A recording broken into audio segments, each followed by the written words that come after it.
সম্মানিত আজকের উপস্থিতি প্রশংসা আল্লাহ তাবারক ওয়া তাআলার জন্য, যিনি আমাদেরকে সুস্থ হালাতে এই জুমার মসজিদে আসার তৌফিক দান করেছেন। তাই আল্লাহ তাবারক ওয়া তাআলার প্রশংসার জন্য আমরা সকলে বলি আলহামদুলিল্লাহ। দরুদ ও সালাম বর্ষিত সরকারে কায়নাত তাজদারে মাজানি নবী শিরোমণি ইমামুল আম্বিয়া মেহবুবে কিবরিয়া ইমামুল হারামাইন শরীফের মেহমানগির মাদানি আশরাফুল আম্বিয়া আশরাফুল মুজালামিন রাহমাতুল লিল আলামিন নবী মুহাম্মদ রাসূলুল্লাহ সাল্লাল্লাহু আলাইহি ওয়াসাল্লাম। সম্মানিত উপস্থিতি, আমরা যখন কোনো ব্যক্তিকে দেখি যে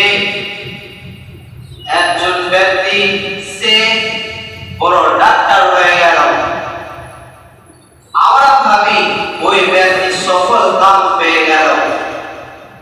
কোন ব্যক্তি বড় আলেম হয়ে গেল, আমরা ভাবি এই ব্যক্তি সফল কাম পেয়ে গেল।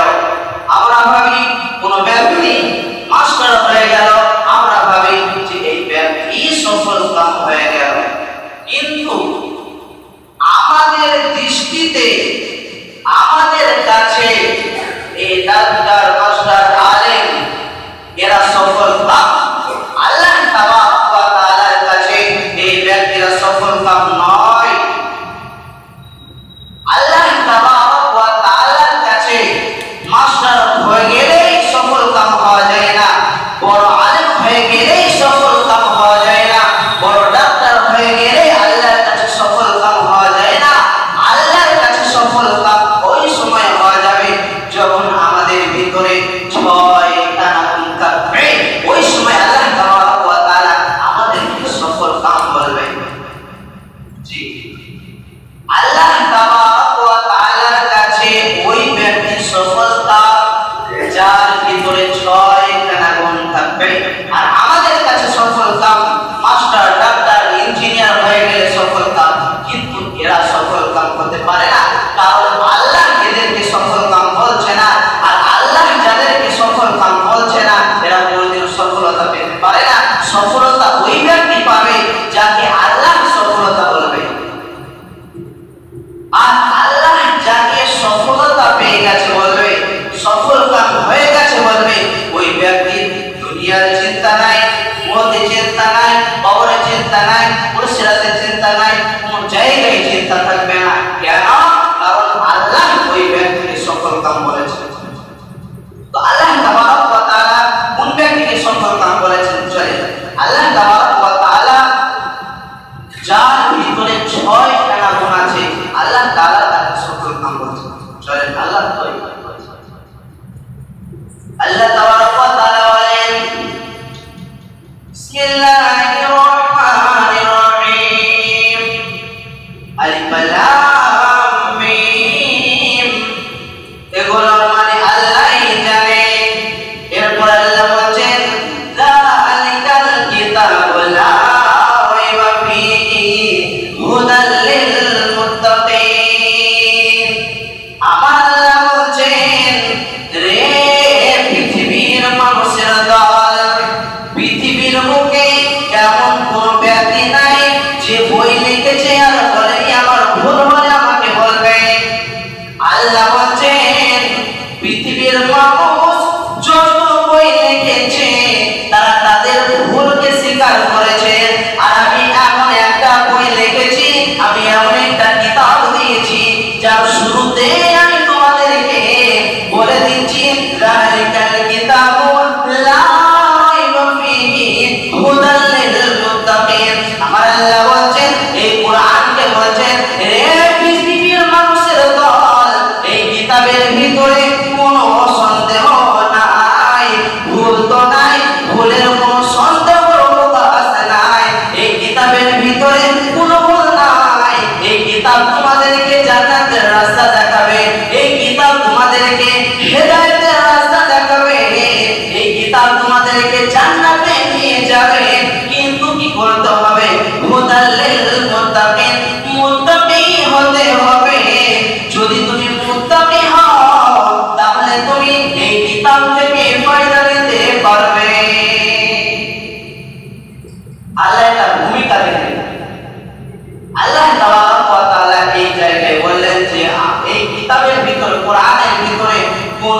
ভুল নাই, ভুলের কোনো অবকাশ নেই, সন্দেহের কোনো অবকাশ নেই।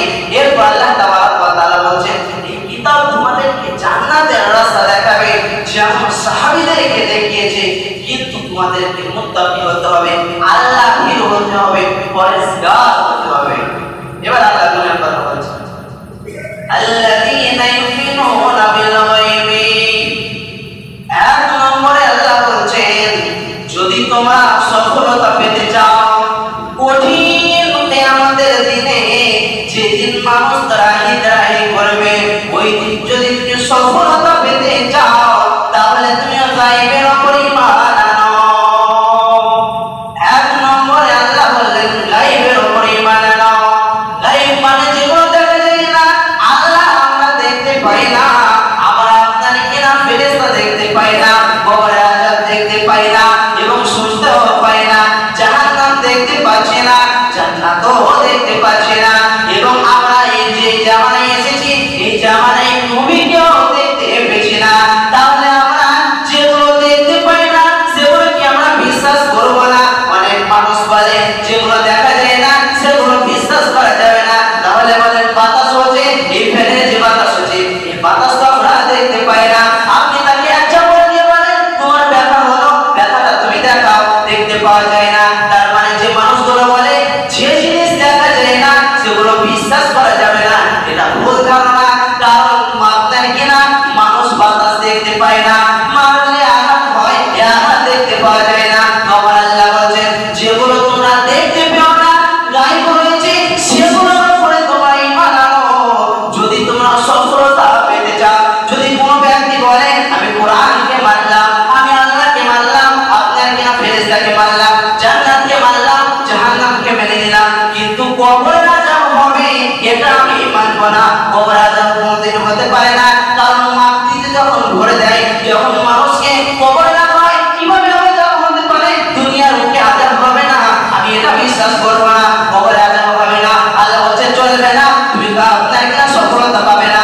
যদি তুমি একটাকে অস্বীকার করো তাহলে তুমি সফলতা পাবে না। যদি কেউ বলে আমি আল্লাহ মানলাম, ফেরেশতা মানলাম, আপনার কিনা জান্নাত মানলাম, কিন্তু জাহান্নাম আছে এটা আমি মানব না, চলবে না। তবে আপনার কিনা জাহান্নাম আছে এটাও মেনে নিতে হবে। যদি কেউ বলে আমি আল্লাহ মানলাম, ফেরেশতা মানলাম, জাহান্নাম মানলাম, কিন্তু জান্নাত আছে এটা মানব না, চলবে না।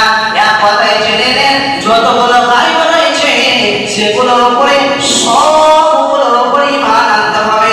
যদি কেউ একটি অস্বীকার করে তাহলে কিন্তু চলবে না।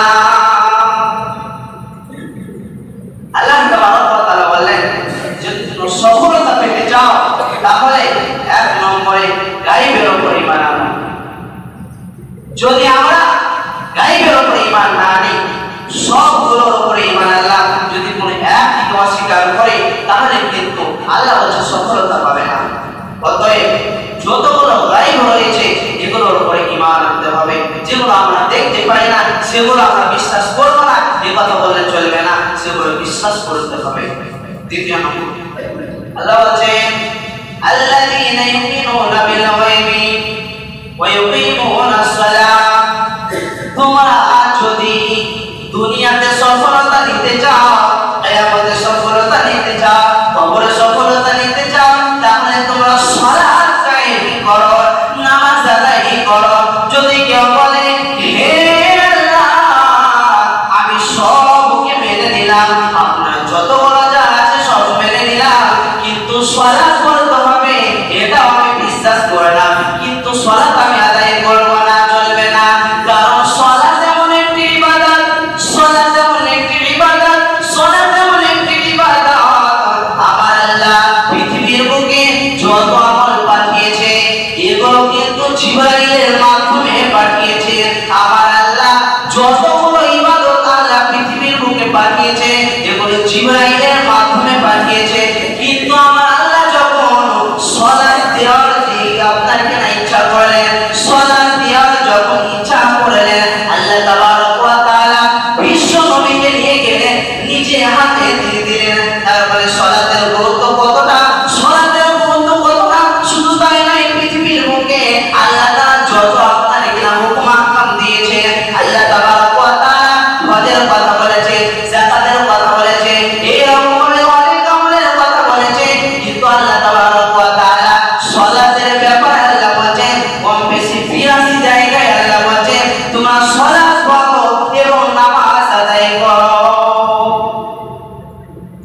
সালাত করো, নামাজ আদায় করো এবং যাকাত দাও। আল্লাহ তাবারক ওয়া তাআলা কোরআনের ভিতরে কম বেশি ৮২ জায়গায় সালাতের কথা বলেছেন। কেন? যে একবার বললেন, দুইবার বলে নিলেও তো হতো, বা তিনবার বললেন, পাঁচবার বললেও হতো, কিন্তু আল্লাহ তাবারক ওয়া তাআলা সালাতের ব্যাপারে কম বেশি ৮২ জায়গায় বললেন। কেন?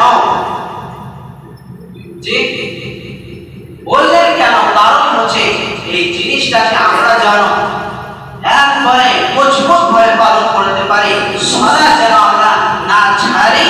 এই জন্য আল্লাহ তাবারক ওয়া তাআলা বার সালাত করো, সালাত করো, নামাজ আদায় করো, যাতে করে আমরা সালাত যেন না ছাড়ি। এই জন্য আল্লাহ তাবারক ওয়া তাআলা বলেন।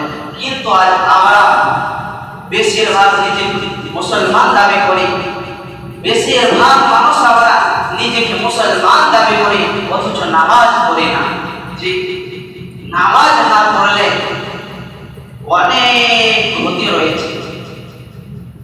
নামাজের ব্যাপারে কি সময় বলছে, আওয়ালু মা ইউহাসাবু বিল আবদু ইয়াওমাল কিয়ামাতি সালাত। বিশ্বনবী বলছেন, এ উম্মত জেনে নাও, পৃথিবীর বুকে তুমি দান করতে করতে করতে করতে করতে সারা পৃথিবীটা দানে পরিপূর্ণ করে দিয়েছো, নেকি করে নিয়েছো। তুমি আপনার কি নামাজ করেছো, যাকাত আদায় করেছো, সবগুলো ইবাদত করেছো। কোরআনের ভিতরে যত আমি হুকুম আহকাম দিয়েছি সবগুলো তুমি পালন করেছো, কিন্তু নামাজ আদায় করোনি, নামাজ পড়োনি। ঈশ্বরই বলছেন, ওই দিন কঠিন দিনে আল্লাহ তাবারক ওয়া তাআলা সর্বপ্রথম যেটা জিজ্ঞাসা করবেন, বলবে বান্দা রে তুমি বলো বলো বলো তুমি সালাত আদায় করেছো কিনা, নামাজ আদায় করেছো কিনা, সালাত করেছো কিনা। যদি আমি সালাত আদায় করি, যদি আপনি সালাত আদায় করে থাকেন, ওই দিন সমস্ত আমল কবুল হয়ে যাবে। বিশ্ব নবী বলছেন, ওই দিন সালাত যখন তোমার কবুল হয়ে যাবে, আল্লাহ তাবারক ওয়া তাআলা সমস্ত আমল কবুল করবেন। কিন্তু যদি সালাত না থাকে, আর সালাত যদিও থেকে থাকে কিন্তু রাসূলের মতো যদি আদায় না হয়, তাহলে ওই সালাত কবুল হবে না। আর যারা নামাজ পড়েনি তো তারা দূরে থাকলো। বিশ্বনবী বলছেন, ওই দিনে যারা নামাজ পড়েনি তারা অফিসে যাবে, আল্লাহ বলবে সালাত কই তোমার। আল্লাহকে বলবে হে রব্বুল আলামিন, সালাত নামাজ আমি পড়িনি। আল্লাহ নবী বলছেন, তোমার সমস্ত আমল বাতিল হয়ে গেল। তুমি যতই আমল করো পৃথিবীর বুকে, তুমি যত আমল করে করে পৃথিবীটা দেখিতে পরিপূর্ণ করে দিয়েছ, আর যদি সালাত না থাকে, ওই দিন তুমি সফলতা পাবে না, ওই দিন তুমি ফেঁসে যাবে, তোমার কোনো আমল কবুল হবে না।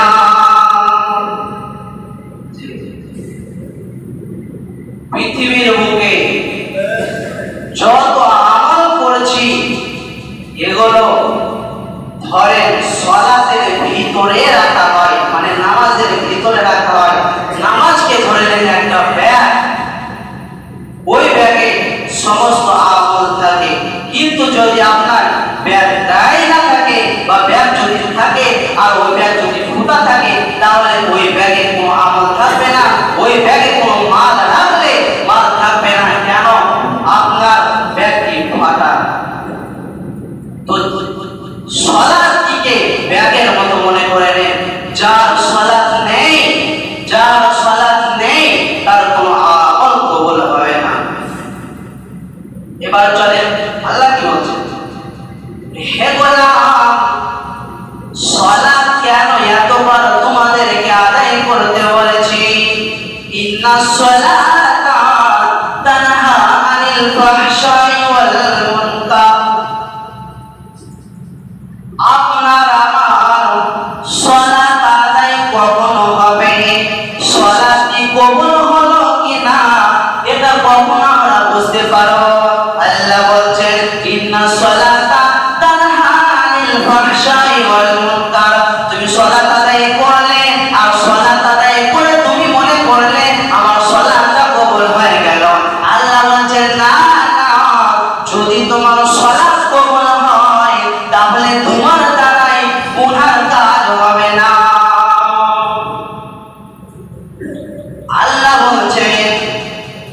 এটা আমি বলিনি, কোন আলেম বলেনি, বিশ্ব নবীও বলেনি, এটা আল্লাহ তাআলা কোরআনের ভিতরে বলেছেন। যদি কোন ব্যক্তি সালাত আদায় করে, ওই নামাজ ওই সালাত তাকে অশ্লীল খারাপ কাজ থেকে বিরত রাখবে। আমি নামাজ আদায় করেছি, নামাজটা কবুল হচ্ছে কি হচ্ছে না এটা কখন বুঝতে পারবো? ওই সময় বুঝতে পারবো যখন আমার দ্বারাই গুনার কাজ হবে না, মানে গুনার কাজে আমি লিপ্ত থাকবো না, গুনার কাজ হয়ে যাবে। শয়তান আমাদেরকে গুনার কাজ করার জন্য এসেছে, গুনার কাজ হয়ে যাবে, কিন্তু গুনার কাজের সঙ্গে জড়িত থাকবো না। গুনার কাজ হয়ে যাওয়া একটি আলাদা, আর গুনার কাজের সাথে জড়িত থাকা একটি আলাদা। তো যে ব্যক্তি সালাত আদায় করবে, বিশ্বনবী বলেছেন ওই ব্যক্তি জেনার সাথে লিপ্ত থাকতে পারে না, চুরির সাথে লিপ্ত থাকতে পারে না, মদের সাথে লিপ্ত থাকতে পারে না। হয়ে যেতে পারে ভুলবশত, কিন্তু লিপ্ত থাকবে না কোনো সময়, সে সব সময় লিপ্ত থাকবে না। কোনো সময় হয়ে গেলে সে তওবা করে নেবে, কেন সালাত তাকে ওই খারাপ কাজ, অশ্লীল কাজ থেকে তাকে বিরত রাখবে। এই জন্য আল্লাহ বলেন, যদি তোমরা সফলতা নিতে চাও, সফলতা পেতে চাও, সফলতা নিতে চাও, তাহলে তোমরা সালাত আদায় করো। 3 নম্বরে আল্লাহ বলেন, যদি তোমরা সফলতা নিতে চাও, সফলতা যদি পেতে চাও, ওয়া বিমা রাযাকনাহুম ইনফিকু, তোমাদেরকে যে আমি রিজিক দিয়েছি, ওই রুজি থেকে তোমরা আল্লাহর রাস্তায় দান করো, আল্লাহর রাস্তায় দান করো। কেননা বিশ্বনবী বলেছেন, আল্লাহ তাআলা কোরআনের ভিতরে বলেছে, যারা দিনের ভিতরে, দুনিয়ার ভিতরে নামাজ আদায় করলো, সব আদায় করলো, কিন্তু দান করলো না, আল্লাহ নবী বলেছেন কোরআনের ভিতরে রয়েছে, কি রয়েছে? আল্লাহ তাআলা বলেন, ওই ব্যক্তির যখন মওতের সময় আসবে, মওতের সময় যখন আসবে, তখন সে আল্লাহকে বলবে, রব্বুল আলামিন, পৃথিবীর বুকে আমি এতদিন আমাকে আপনি হায়াত দিয়েছিলেন, আমি দান করিনি, আমি কি বলছিলাম? রব্বুল আলামিন, আমি এবার বুঝে নিয়েছি, এবার আমার মওতের সময় এসে গেছে, রব্বুল আলামিন কিছু সময় দাও, আমি দান করব, দান করে আমি ভালো মানুষ হয়ে যাব। আল্লাহ বলবে, তোমাকে বহু সময় দিয়েছিলাম, 20 বছর দিয়েছিলাম, 20 বছর দিয়েছিলাম, 70 বছর দিয়েছিলাম, কিন্তু তুমি নামাজ, কিন্তু তুমি দান করোনি, অতএব আজ তোমাকে আমি আরো সময় দেব না। আবার আল্লাহ বলেন, কঠিন কিয়ামতের দিনে মানুষ বলবে, মাবুদ, পৃথিবীর বুকে অনেক সম্পদ রেখে এসেছি রব্বুল আলামিন, সমস্ত মালের বিনিময়ে আজ আমাকে আপনি সামান্য আযাব থেকে বাঁচিয়ে দেন। রব্বুল আলামিন সামান্য আযাব আপনি হালকা করেন, যাতে করে আজ আমি আযাবে না যাই। আল্লাহ বলবে, পৃথিবীর মানুষের, রে জাহান্নামী ব্যক্তি, পৃথিবীর বুকে তোমাকে বহু সময় দিয়েছিলাম, তুমি দান করোনি, আজ যদি তুমি দান করতে চাও, তারপরেও আমি দেব না। এই জন্য আল্লাহ বলছেন, হে আমার গোলামের দল, যদি তোমরা সফলতা নিতে চাও, তাহলে 3 নম্বরে আল্লাহর রাস্তায় দান করো। 4 নম্বর আল্লাহ বলছেন, ওয়াল্লাযীনা ইউমিনুনা বিল গায়বি ওয়াল্লাযীনা ইউমিনুনা বিমা উনজিলা ইলাইকা ওয়া মা উনজিলা মিন ক্বাবলিক। 4 নম্বর আল্লাহ বলছেন, আমি যে কোরআন নাযিল করেছি, আমি যে কোরআন নাযিল করেছি, এটার উপর তুমি ঈমান আনো। এবং এই 5 নম্বরে আপনার কিনা, আমি যে কোরআনের আগে যতগুলো কিতাব নাযিল করেছি, তওরাত, জবুর, ইনজিল, আরো অনেক কিতাব আল্লাহ নাযিল করেছে, ওগুলোর উপরে ঈমান আনো। তাহলে 4 নম্বর কোরআনের উপর ঈমান, আর 5 নম্বর কোরআনের আগে যতগুলো কিতাব আমি নাযিল করেছি, সেগুলোর উপর ঈমান আনো। কোরআন